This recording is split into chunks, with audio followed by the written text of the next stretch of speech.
श्री, मुझे माफ कर दो। श्रीधर के गले लगकर आंखों से आंसुओं की बहती धारा के साथ सिसकियां लेते हुए मोहना बोल रही थी। मोहना अभी मॉरिशस से आई थी। 1 महीना पहले ही पूना से स्कॉयलॉर्क कैलेंडर गर्ल की प्रतियोगिता में शामिल होने के लिए वहां गई थी।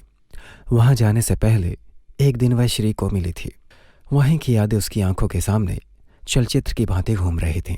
Shri, I am so excited. Imagine, just imagine, अगर मैं स्कॉयलॉर्क कैलेंडर के 12 महीनों के एक पेज पर रहूंगी, then I will be so popular. फिर क्या, मॉडलिंग के ऑफर्स, लैक्मे और विल्स फैशन वीक में शिरकत करूंगी। बस मोहना सपनों में खोई हुई बातें करती जा रही थी। पहले तो श्री ने उसकी बातें शांति से सुन ली। वह तो शांत व्यक्तित्व का ही इंसान था। कोई भी चीज वह भावना के बहाव में बहकर नहीं करता था। लेकिन मोहना का स्वभाव एकदम उसके विपरीत था। एक बार उसके दिमाग में कोई भी चीज बस गई तो बस गई। फिर दूसरी कोई भी चीज उसे नहीं सोचती थी। बस रात दिन वही बात। टीवी पर स्कॉयलर का ऐड देखने के बाद उसे भी लगने लगा कि एक सफल मॉडल बनने का सपना साकार करने के लिए मुझे एक स्प्रिंग बोर्ड मिलेगा। श्री, तुम्हें नहीं लगता कि इस कंपटीशन में पार्टिसिपेट करने के लिए मैं एक योग्य लड़की हूँ? मेरे पास एथलेटिक्स बॉडी है, फोटोजेनिक फेस है, मैं अच्छी स्विमर हूँ। श्री ने आखिर अपनी चुप्पी तोड़ी और मोहना की आंखों को गहराई से देखते हुए पूछा, दैट्स ओके मोहना।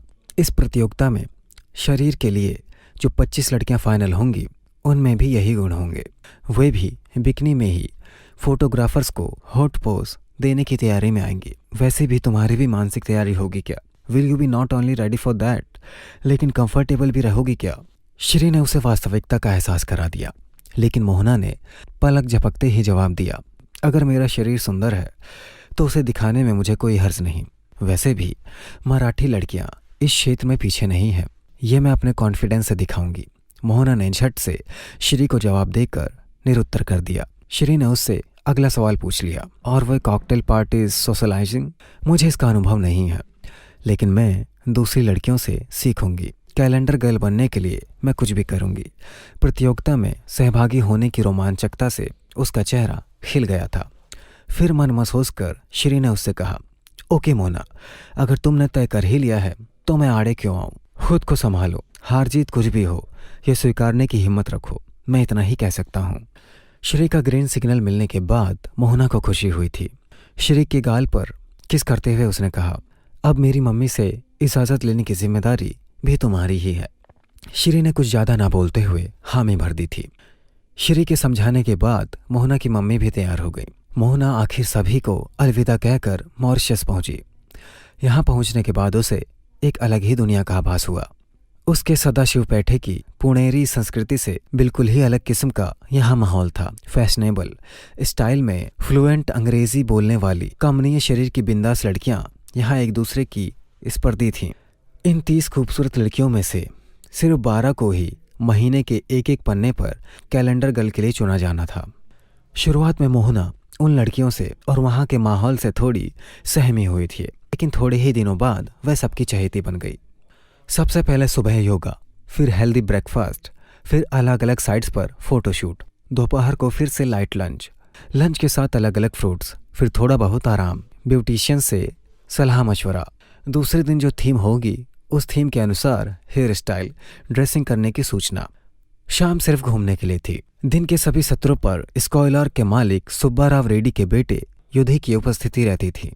युधि 25 साल का सुंदर, मॉडर्न, हेयर स्टाइल वाला, लंदन से डिग्री लेकर आया, खुले विचारों का, हमेशा ही सुंदर सुंदर लड़कियों से घिरा युवक था। युधि के डैडी भी रिसोर्ट पर आते थे। बुररी के कारोबार में उनका बड़ा नाम था। सिल्वर बालों पर गोल्डन हाइलाइट्स, बड़े बड़े प्लोटेल डिजाइन के नियॉन रंग की पोशाकें, उनके रंगीले व्यक्तित्व पर मैच होती शर्ट्स किसी युवक को भी पीछे छोड़ देती थीं। दोनों बाप बेटे काफ़ी हसीनाओं के बीच बैठकर सुंदरता का आनंद लेते थे। प्रतियोगिता के अंतिम दौर पर पहुंची 15 लड़कियों में मोहना का नाम भी शामिल हुआ। ये सुनकर उसकी खुशी का ठिकाना ना रहा। आधी बाजी तो उसने पहले ही जीत ली थी, लेकिन यह खुशी पलक झपकते ही खो गई। रात के डिनर के पहले युधि के डैडी ने उसे स्वीट पर मिलने के लिए मैसेज किया। मोहना का दिल धक धक कर रहा था। किस लिए बुलाया होगा, क्या काम होगा, उसे कुछ नहीं सूझ रहा था, लेकिन जाना तो पड़ेगा। आखिर इस प्रतियोगिता के प्रमुख का संदेश था। श्री को छोड़कर किसी पराये मर्द से मोहना पहली बार एकांत में मिल रही थी। जब वे रेड्डी के स्वीट पर पहुंची तब दरवाजा खुला ही था। दरवाजे पर दस्तक देकर वह अंदर गई। रेड्डी सिल्क का कुर्ता व लुंगी पहनकर सोफे पर बैठा था। सामने विस्की की बोतल, गिलास, आई फ्लास्क और मसालेदार नमकीन की प्लेट रखी थी। कम in Mohana my dear. Reddy ने खड़े होकर उसका हाथ पकड़कर उसे सोफे पर बैठाया। मोहना अंदर से सहम गई थी। रेड्डी राजकीय, औद्योगिक और सामाजिक सर्कल में मान्यता प्राप्त थे। इतना ही नहीं, कैलेंडर गर्ल में सबसे हॉट सुपर मॉडल का चुनाव यही करने वाले थे। ड्रिंक्स? उन्होंने मोहना से पूछा। मोहना ने नो कहा। फिर भी उन्होंने दूसरी खाली गिलास में एक पैक बना दिया। थोड़ी बर्फ और सोडा डालकर उन्होंने गिलास मोहना के सामने रखा। Come in Mohana, you can not be all fashion if you want to be in this field. उनकी आवाज़ में विनती से ज़्यादा रौब ही था। मोहना ने चुपचाप गिलास हाथ में लिया।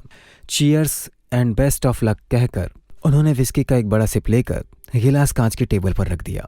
मोहना ने गिलास होंठों से लगाकर एक छोटा सिप लिया, लेकिन आदत ना होने के कारण उसका सिर दुखने लगा। रेड्डी ने उसके परिवार के बारे में कुछ सवाल पूछे।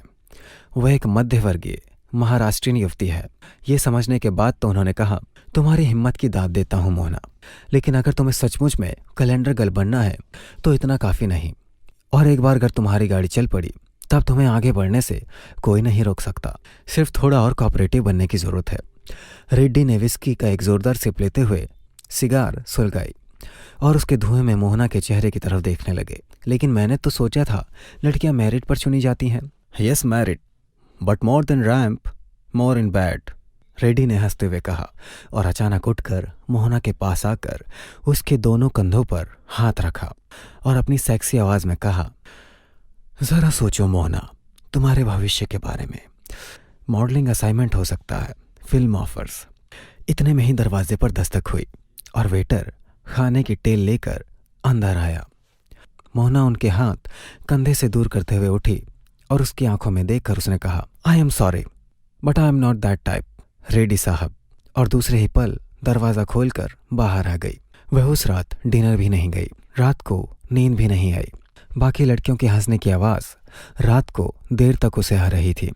उसकी रूममेट रिया रात भर गायब थी और सुबह आई थी। दूसरे ही दिन उसके हाथ में स्कॉयलॉर्क का लेटर था। पहले तो अंतिम दौर के लिए उसका चुनाव हुआ था, लेकिन अब उसका नाम निकाल दिया गया था। वापसी का टिकट भी उसी लेटर के साथ था। उसके साथ उसके सारे सपने टूट चुके थे। मन महसूस कर मोना पूना चली आई और श्री के गले में लगकर रो रही थी। मेरी ही गलती है श्री। स्कॉलर, कैलेंडर गर्ल बनने का सपना और सुपर मॉडल बनने की चाह में मैंने बाकी चीज़ों की तरफ ध्यान ही नहीं दिया। लेकिन यकीन करो मुझ पर श्री, मैंने वह लक्ष्मण रेखा कभी पार नहीं की। उसके पहले ही मैं पीछे मुड़ गई और वापस आ गई अपने वास्तव में, अपने विश्व में। तुम्हारा भरोसा है ना श्री? श्री ने उसे बाहों में भर लिया। अब 12 महीनों के पन्नों पर सिर्फ तुम्हारे ही फोटोज कैलेंडर में छापूंगा रानी, उसने हंसते हुए कहा। मोहना रोते रोते हंसने लगी। उसकी हंसी उसके फोटोशूट की बनावट हंसी से बहुत ही नेचुरल और मासूमियत भरी थी।